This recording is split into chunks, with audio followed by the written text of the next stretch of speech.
Welcome back to AM Northwest. It's like eating cake for breakfast. Here to share her one-pan baked oatmeal recipe that went viral, we welcome back the author of the upcoming cookbook, Food with Feeling, and the founder of the blog with the same name, Brita Britnell. Good to see you again. Thank you so much for having me. So this recipe went viral? Yeah, the first time I posted it, it got about 2 million views. Wow. And so as I do, when I have a recipe that people seem to really love, I made several iterations of it. So there's a pumpkin version. I actually just a couple months ago posted an apple pie version of it, which is the same recipe just with some sauteed like cinnamon apples on top, which is honestly delicious.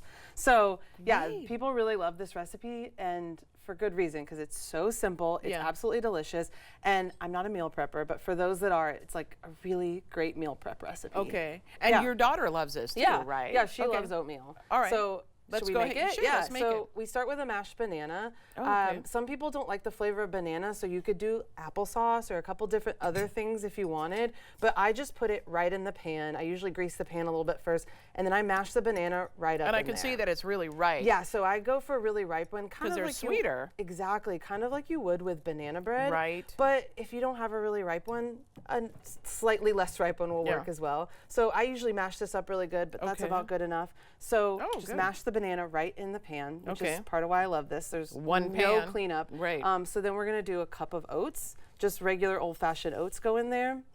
Some chia seeds, which again, you could skip these or swap them for flax seeds, but I really like the chia seeds. It adds extra fiber in there, and I really like that. Oh, see, all I think of when I think of chia seeds is the chia pets. Like I'm gonna have hair growing out here. I have one of those. I need to get started. Is this in your new cookbook that's coming Yes, out? so this is in my upcoming cookbook, which has some new recipes in it, and I also rounded up some of my fan favorites. Like I said, this recipe got 2 million views on Instagram. So I figured I'm gonna put some of the most beloved recipes in my cookbook that people just make over and over again and constantly tell me that they love. Okay. So yes, this one is in the breakfast section, and I really love it. Okay. We're gonna add a cup of milk. Okay.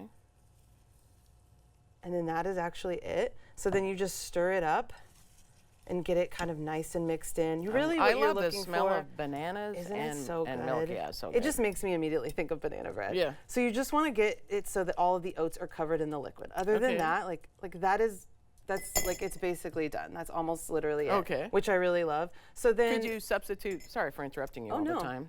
I'm supposed to be kind today. I'm not doing a very good job. But can you substitute oat milk, say? Yes, so this is actually almond milk. Okay. But I have made it with 2%. I've also made it with oat milk, which is delicious. Really, you could even just use water. Any liquid would work well in here. Gotcha. I think the milk gives it this really delicious creaminess that I love. I bet. And then the final thing from there is simply to add on berries. I really like to do frozen berries, largely just because they're easier, they're cheaper. Yes. I always have them on hand in the freezer. And it's also worth mentioning that you could use any fruit you wanted. If you've got some frozen mango or frozen pineapple in the fridge, whatever, and then you just dump them right on top. I actually don't mix them in. I like to leave them kind of big clumps on the top, and then I just like press them into the oatmeal a little bit. Look at that. Okay. Yeah, and then that's it. So then you pop it in the oven for just 25 minutes. It doesn't even take too long to bake, and then that's it. Again, use whatever fruit you want. You could use whatever kind of mix-ins. You also could mix in like chocolate chips. And then you bake there it. You go, Brita. There you go. Chocolate and oatmeal always gets me. So that's it. I also love it because I feel like it's so beautiful with these like different colored berries. And then after you bake it, this is what it's gonna look like.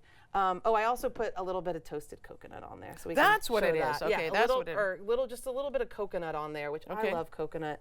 My daughter doesn't really love it, so sometimes I'll just put it on half of the oatmeal. Just like you do pizza. Yeah, and then you bake it, and it turns out like this. So like you said, it ends up this really beautiful, like cakey texture. Oh, look at that. Yeah. Okay. And I really love it for that.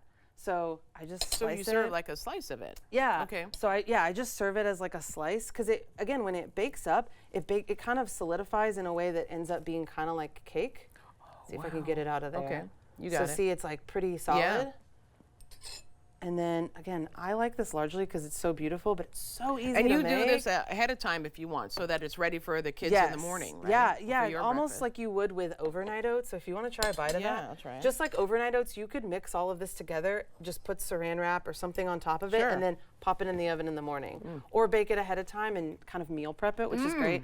I usually put a little drizzle of like maple syrup or honey on it, which is really good. That's great. That would be a good idea. For That's how really simple good. it is, it's so Very delicious. simple. And then it's just so yummy, and you've got everything in there. Yeah, and I definitely recommend people go check out the apple pie one. So it's the same recipe, except that I sauteed some diced apples with brown sugar and cinnamon for like 5 minutes and then put them on top. And I really love that, especially this time of year. Yeah. I want all things apple. So we want to mention again that your cookbook is coming out in December? Yes, in a few weeks. Food with Feeling. Brita Britnell, thank you so much. Thank Great you so job. much for I'm going to having put this me. recipe on our website too. All right, we'll be right back with more AM Northwest. Don't go away. Great job.